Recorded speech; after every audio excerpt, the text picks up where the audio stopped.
J'ai ajouté de la mayonnaise dans l'eau bouillante et vous serez surpris du résultat.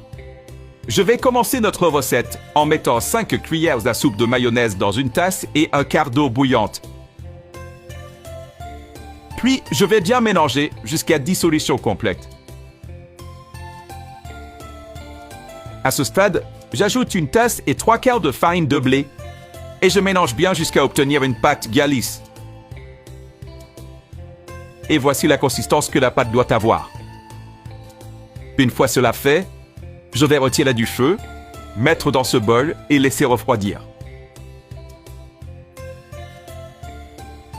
Pendant ce temps, dans un autre récipient, je vais mettre 3 pommes de terre cuites, une demi-cuillère à café de sel, une cuillère à soupe de beurre, puis écraser très bien jusqu'à obtenir une purée.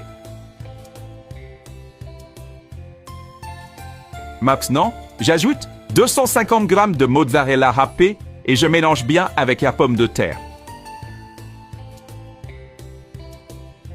La pâte est maintenant froide, je vais la retirer d'ici et la poser sur la table pour la pétrir avec les mains. Voilà comment elle doit être. Je vais la diviser en deux, puis en portions égales. Je prends un morceau de pâte et le façonne en boule. Je fais de même avec tous les morceaux. Et avant que j'oublie, dites-moi de quelle ville vous nous regardez pour que je vous envoie une salutation spéciale. La salutation d'aujourd'hui va à Sophie Moreau de Lyon, France. Je suis ravi que vous appréciez nos recettes. Ensuite, je prends une boule, l'aplatis légèrement, ajoute une cuillère à soupe de garniture, puis referme la pâte ainsi. Je répète l'opération avec toute la pâte.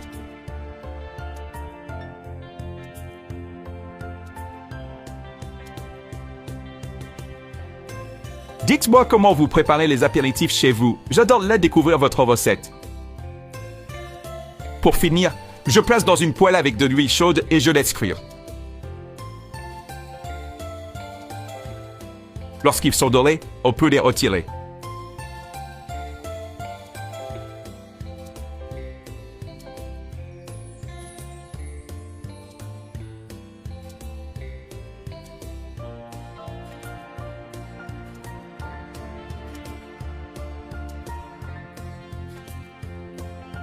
C'est tout simplement délicieux.